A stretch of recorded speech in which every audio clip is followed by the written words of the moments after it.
네, 그럼 사건 전문가 모시고 좀 더 깊숙이 들어가도록 하겠습니다. 안녕하십니까? 네, 안녕하세요. 어서오십시오. 예. 자, 보신 것처럼 이 부천 호텔 화재는요, 조사 결과 인재 사고다 이렇게 좀 정리가 되는 모양새인데, 자, 변호사님, 이 소방 당국과 전문가 분석 따르면 이 침대 매트리스가 이 직접적인 화재가 좀 키웠다.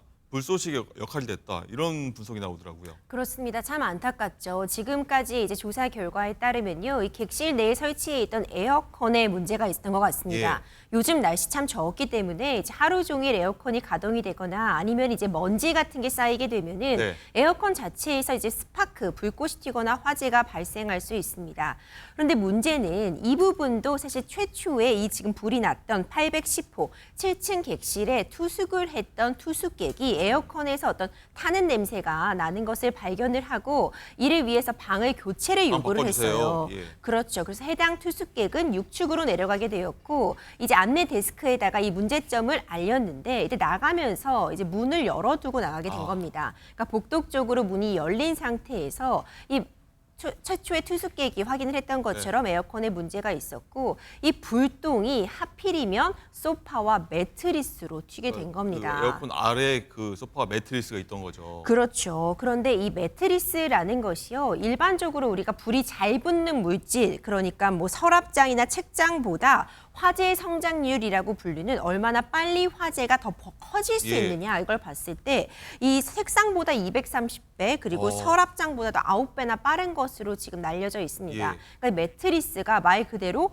불쏘시개 역할을 한 거죠. 불꽃이 튀면 그냥 활활 타오른다고 보면 되겠군요. 그렇죠. 매트리스엔. 그러다 보니까 이렇게 최초에 이 화재가 발생한 지 이제 1분여 만에 이 객실 전체, 7층 객실 전체가 안개로 뒤덮일 수밖에 없어서 좀 안타까운 사정이 지금 전해지고 있습니다. 그렇군요. 어쨌든 뭐 이 호텔 직원이 이 810호 이상하다고 하는데 왜 확인 안 했을까? 이 부분도 굉장히 좀 의문점은 남고 있는데, 어쨌든 장가희 기자, 어쨌든 이 호텔 화재로 숨진 분들 안타까운 사연들 또 계속 전해지고 있더라고요. 그렇습니다. 제가 한 두 가지 정도 사연을 말씀을 드릴 텐데요. 어제 화재 현장에서 숨졌던 이 28살 김모 씨의 발인식이 있었습니다.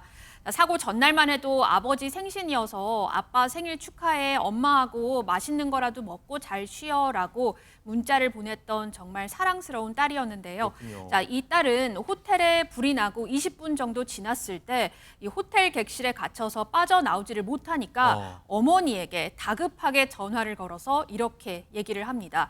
자, 구급대원들이 안 올라올 것 같아. 나 죽을 것 같거든. 5분 뒤면 숨을 못 쉴 것 같아. 일단 부탁을 할게. 엄마 장례식 하지 말고 내가 쓴 일기장 그거 다 버려 라면서 유언과도 같은 말을 엄마에게 남기고 더 이상 통화를 하지 못했습니다. 그렇군요. 딸이 평소 원하는 거라면 다 해주고 싶은 엄마였다고 하지만 이 장례식을 하지 말아달라는 이 딸의 부탁만은 들어줄 수가 없었다고 하는데요.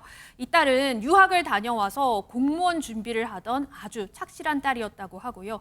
또 한 가지 사연이 있습니다.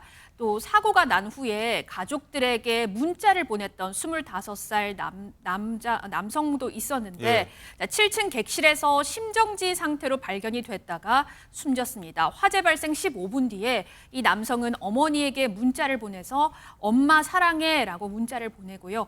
2분 뒤에는 나 모텔 불이 나서 죽을 것 같아 라고 보냅니다. 자, 이후 8분 뒤에는요. 엄마, 아빠, 동생 모두 미안하고 사랑해 라고 썼습니다. 자, 띄어쓰기를 채 하지도 못한 이 문자는요. 정말 급박했던 상황을 그대로 보여주는 것 같았습니다. 자, 이후 어머니가 놀라서 전화를 했지만 아들은 받지 않았고요. 자, 아버지가 곧바로 112에 신고를 했고 화재 현장을 찾았는데 심정지 상태로 병원에 실려간 아들은 싸늘한 주검으로 돌아왔습니다. 너무 안타까운 사연이고 들으면 들을수록 우리 주변에서 있었을 일이라서 너무 안타깝습니다. 자, 그리고 임주혜 변호사님, 저희가 지난주 금요일에 이 화재 소식 다음날 바로 전해드린 바 있는데 이 에어매트 계속 얘기가 나오고 있는데 이 두 분 같은 경우는 뛰어내렸는데 안전하게 뛰어내렸는데 에어매트가 뭐 뒤집혀갖고 두 분이 좀 안타깝게 목숨 잃으셨는데 궁금합니다. 왜 에어매트를 고정하지 않았을까? 좀 잡고 있었으면 안 됐을까? 아래에서 소방대원들이 이런 아쉬움이 좀 큰 것 같아요. 그렇죠. 사실 고층에서 발생한 화재가 무서운 것이 대피가 용이하지가 않습니다. 고층에서 화재가 발생하게 되면은 삽시간에 연기가 뒤덮게 되면 내려가거나 이제 옥상으로 올라갈 수 있는 방법 막막하기 때문에 에어매트라든가 아니면 완강기, 뭐 사다리차 이런 부분들이 고려가 되게 되는데 해당 그 구역에서 이제 불법 주차 같은 부분 때문에 사다리차가 진입하지 못했던 점도 매우 뼈아프고요.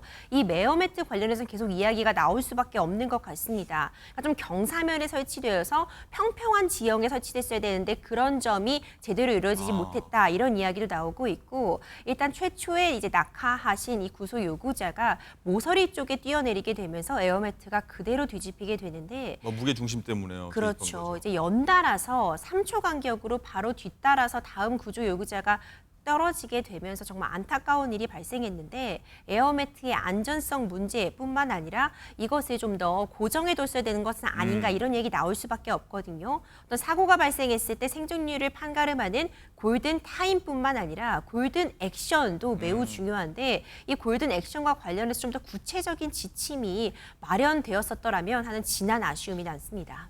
알겠습니다.